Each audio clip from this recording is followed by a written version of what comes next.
Le chapitre 909 de One Piece nous ouvre enfin les portes du très fermé royaume de Wano Kuni. Après des années d'attente, nous voici enfin aux portes de ce qui pourrait être l'une des plus grandes aventures des Mugiwara depuis le début de One Piece.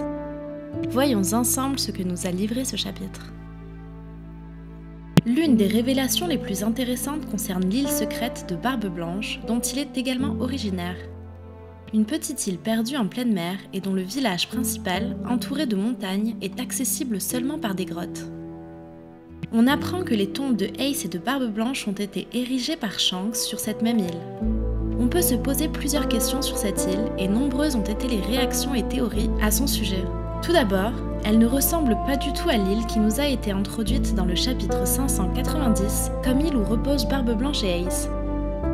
Il est trop tôt pour tirer des conclusions, mais il s'agit soit d'une erreur, soit d'éléments à éclaircir autour de l'emplacement de leur tombe.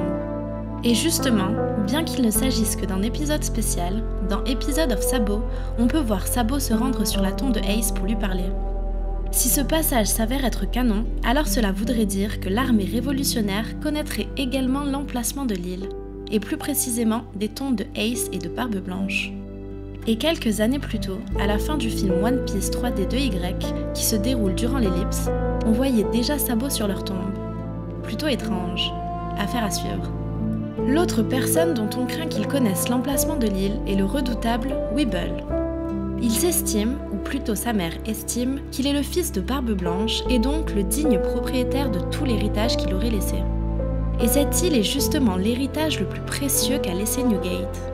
Reste à savoir si Baikin, qui était dans le même navire que Barbe Blanche il y a une quarantaine d'années, raconte réellement des mensonges. On est d'ailleurs content de retrouver Marco, ex-commandant de la première division de Barbe Blanche et médecin de l'équipage.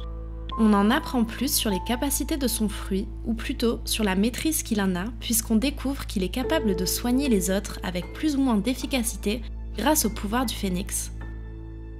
On arrive enfin au moment que tout le monde attendait depuis longtemps, le début de l'arc Wano Kuni et la découverte de ses paysages et de son architecture. On peut déjà souligner la qualité du dessin d'Eiichiro Oda et surtout la beauté de la double page servant à introduire Wano.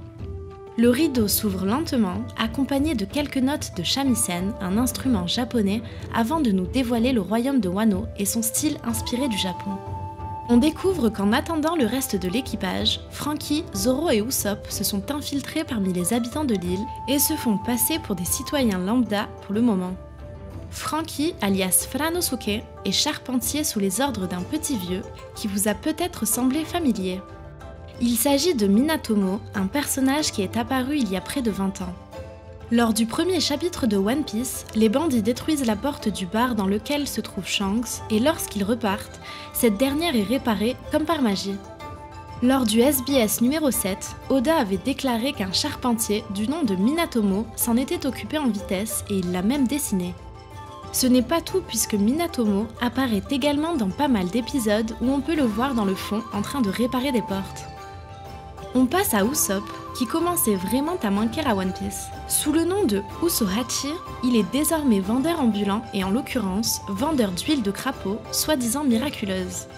Son personnage est une référence à une pièce de rakugo de l'ère Edo. Le rakugo est une forme de théâtre traditionnel japonais dans lequel l'acteur, qui est souvent un moine à l'époque, raconte des histoires drôles sans aucun décor et très peu d'accessoires. Les références à la culture japonaise risquent d'être nombreuses durant cet arc, on prendra donc toujours le temps de s'arrêter ensemble sur les différents termes utilisés.